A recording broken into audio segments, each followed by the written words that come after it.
ముఖ్యమంత్రి రేవంత్ రెడ్డికి రాష్ట్రాభివృద్ధిపై ఏమాత్రం చిత్తశుద్ది ఉన్నా కేంద్ర ప్రభుత్వంతో సఖ్యతగా ఉండాలని బీజేపీ ఎమ్మెల్యే పాయల్ శంకర్ అన్నారు. రాష్ట్రంలోని కేంద్ర మంత్రులపై ఆరోపణలు చేయడం మంచి పద్ధతి కాదని పార్టీ రాష్ట్ర కార్యాలయంలో సూచించారు. తిట్ల దండకంతో రాజకీయాలు చేస్తే రాష్ట్రాభివృద్ధికి ఉపయోగం ఉండదని వ్యాఖ్యానించారు. అభివృద్ధి జరిగితే కాంగ్రెస్ ఖాతాలో వేసుకుంటున్నారని, పని ఆగితే కేంద్రంలోని బీజేపీ మీద నెపం నెడుతున్నారని ధ్వజమెత్తారు.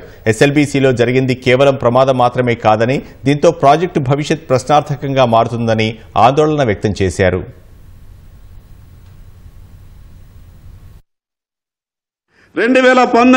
సంవత్సరంలో ఎస్ఎల్బీసీలో పనులు ఆగిపోతే 2024-25 సంవత్సరంలో మీరు పనులు ప్రారంభించారు. ఎస్టిమేట్లు పెంచారు, కాంట్రాక్టర్తో అగ్రిమెంట్లు చేసుకున్నారు, ఎక్కడెక్కడ ఎట్లా వ్యవహారం జరగాలనో మిగతా విషయాలన్నీ కూడా మాట్లాడుకున్నారు.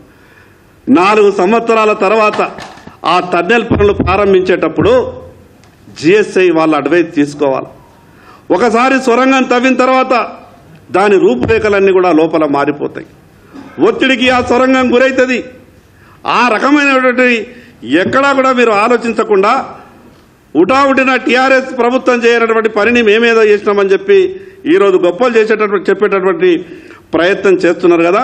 ఇది కేవలం ఈరోజు దుర్ఘటనే కాదు, ఈ ప్రమాదమే కాదు, ఆ ప్రాజెక్టు మొత్తం కూడా ప్రమాదంలో పడేటటువంటి అవకాశం ఉన్నది.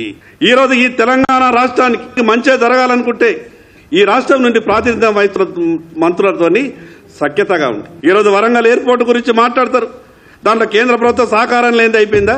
జరిగితేమో మా వల్ల జరిగింది గొప్పగా అని చెప్పుకునే ప్రయత్నం చేస్తారు.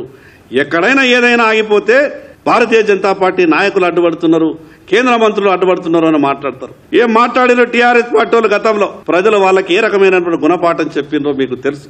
అందుకే మీరు మాట్లాడేటప్పుడు 1-2 సార్లు ఆలోచించి మాట్లాడవలసిందిగా మేము ముఖ్యమంత్రి రేవంత్ రెడ్డి గారికి చెప్పదలుచుకున్నాం.